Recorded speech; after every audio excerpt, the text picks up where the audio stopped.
Duff's Metamorphosis was the first album I asked my mother to purchase for me when I was a child, so it holds a special place in my heart. In the late 90s and early 2000s, I was an avid Disney Channel viewer. Lizzie McGuire, in which Duff played the eponymous character, was one of my favorite shows on the channel. And she was also a role model for my generation. It was only natural that I'd want some form of memorabilia. Since 2003, I've had plenty of time to expand my musical tastes and better understand what resonates with a target audience. Nostalgia draws me back to some of the songs in Metamorphosis that are more maturely written, but when I recently revisited the others I tend to skip, even back then, I realized Metamorphosis as a whole, which falls under bubblegum and teen pop, just isn't a memorable album. The overarching theme is experiencing life changes as a teenager.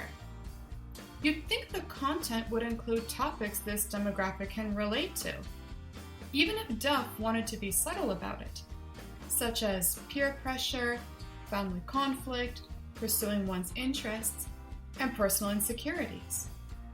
Instead, most of the album focuses on the frivolous side of adolescent relationships.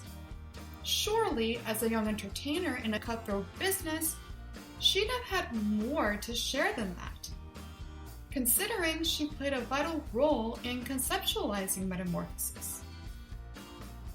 It also doesn't help that the overall production value is somewhat muddy and insubstantial. Take So Yesterday, for example. I'm not sure why this song was chosen as the first track, let alone a single, because as a breakup song, it's too mellow for Duff's attitude to shine through. We're also hit with odd lines like, "If the light is off, then it isn't on, at least not today." Literal readings aside, doesn't this mean she's not over the person, despite claiming otherwise all throughout the song? Moving on. The second track and single, Come Clean, would have been the album's perfect introduction. Although it's officially about two people figuring out where their relationship stands, I find it can be interpreted as a self-reflection informing how Duff wants to express herself and live her life honestly, due to its spiritually vague lyrics. It borrows from electronica to match that transcendent vibe in the verses, while creating a rainstorm in the chorus.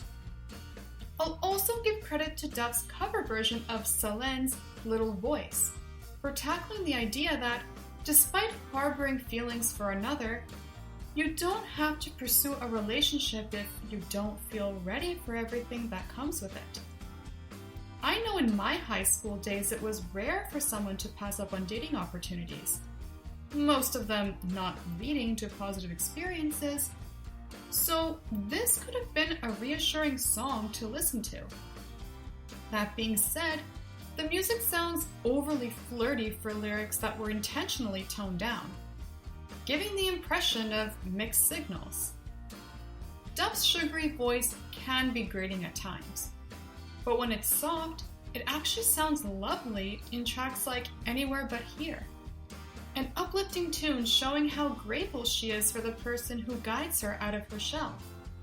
She does a good job amplifying her voice for the chorus as well. It's a wholesome production that could make for a pleasant car ride. Bubblegum pop generally hasn't aged well, however, because there's little to no variation in the vocals, sound design, or lyrical creativity. The most you'll hear on the radio these days are those holiday-themed covers that eliminate what made the originals emotional and atmospheric, like Taylor Swift's rendition of Wham's Last Christmas. Needless to say, I wouldn't recommend Metamorphosis to anyone over the age of 12. Though, if you really want something upbeat and fun, a bop or two should do the trick.